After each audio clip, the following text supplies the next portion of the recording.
I'm here to continue the analysis and the breakdown of what we're going to see in the future of the military and the challenges they're facing as they are trying to recruit people more than ever. And this is the first part of a series that I'm going to break down how the pillars of the military are crumbling underneath its feet as it cannot seem to grasp how they are going to get people to stay in the military or want to join the military. So before we start, let's start with this premise, the box of what I would like to call it. There are certain pillars that are within society which also are reflected in the military. So, and this also goes into people wanting to join and why. So I cover here education, travel, patriotism, healthcare. There are others here I'm going to cover as well, but for this video specifically, we're going to be covering how education is going to be the crumbling factor. I think the most prominent factor recently coming up that this is going to be an issue. This was prompted from the creator and entrepreneur Gary Vaynerchuk. I know some people love him, hate him. I agree that you don't have to agree with everybody or love everything they say or whatever, but this is something I was like, I believe this and I think it can be applicable to the military. Watch it right here. Where do you see the evolution of education going in the next 3 to 5 years? 3 to 5 years, I think it's going to be small little steps. Couple more people, aka thousands to 10,000 more people are going to take their kids homeschooling. Couple more people, aka thousands to 10,000 people are going to let their kids mail in the core education so that they can spend an hour or two when they get home on something that's digital. But I think in a 20-year window, you're looking at substantial changes. I believe Gen Z, call it 16 to 22-year-olds today, are the generation that won't make their kids go to college. So I would say in 25 years, you're gonna see a substantial fall off the cliff moment of college kids. And I think that will trickle then down to high school and grammar school. And over the next 3 decades, we will see transformation, more vocational like we used to do it in the 50s. Parents are gonna be more, not ideological, more practical. So, hey, my kid loves being a mechanic, like let him learn to be a mechanic now. The reason I'm a great entrepreneur is my mom let me be an entrepreneur from 8 to 18. I came out guns a-blazing at 20. You're like, wow, at 22 you built your dad's business so fast, how? I was a fucking 14-year veteran in business by then. You know, that's how. And so I think we're gonna see that. I think we're gonna see more skill sets, more alternative learning. It's just so obvious. The world's changing rapidly. It's no secret that the military has relied heavily on allowing people to pay for college with what we know as the post 9/11 GI Bill. And what this has allowed is people to do 36 months of schooling while having the benefits of a book stipend and also being able to have a monthly like rent housing allowance, which I should clarify specifically is only while you are actively in a college classroom. So the second you're on Christmas break or anything like that stipend is cut off and it stops, which means for many people they're still having to work and do those types of tasks.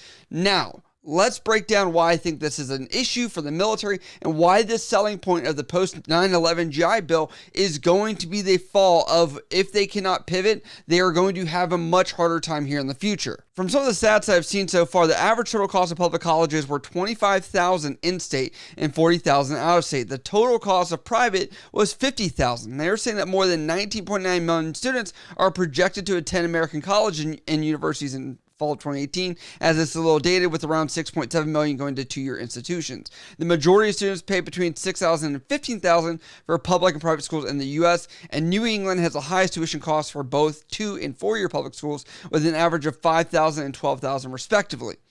That makes sense because you have Yale, Harvard, all these other things that are in the New England area, and why that would be so high. And you can see a lot of people are complaining that they get the degree and there's not jobs leaving that are going to be applicable, that are going to pay them what they need in order to, cover those student loans and all that kind of thing. On top of that, I think a lot of people saw this crumbling as we had people that were complaining as we went into the pandemic that people were paying full cost for Zoom college. That's what I'm going to call it, Zoom college, where they were paying to sit on their computers at home, not even at the school. And people were asking, why is this the case? Why am I paying paying this much if I'm not using any of these facilities? And I think that really was a layer of the onion that's been pulled back. Now, there are people that are going to look at this and say, Nicky, what about somebody that doesn't want to be in a traditional extended learning program as far as higher education? What if they just want to do a trade? And I agree with that. There are tons of trades that are out there, and that is where the military kind of goes through this whole, we do teach you a skill, but we kind of give you a couple bones to help you out, but we're not really going to give you the next level to really kill it. And that's where I think we're going to have some downfall. So I'm purposely going to show something called US maps that everyone goes off of here in the military. And it's by branch and all that. You can see that. Now, I am going to go to my job here. Here we go. I'll go over to the HM, okay? And I'm going to do this real time, and you'll see the certain trade that you can go through. Now, you're going to see computer operator, dental assistant, dental laboratory technician, EMT, medical equipment repair, medical tech or medical laboratory tech, medical secretary, nurse assistant, pharmacy technician.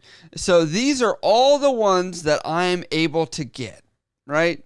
Now, I would also like to say, this is a pretty good selection, but I also want to look at what we're looking at for what we would get as a average cost. So here I always use the Bureau of Labor Statistics, which is a government site source of how much you can make and credentials that are needed. I'll just do pharmacy technician because I was one at one point. So it just kind of makes sense. All right, so we're going to look at this.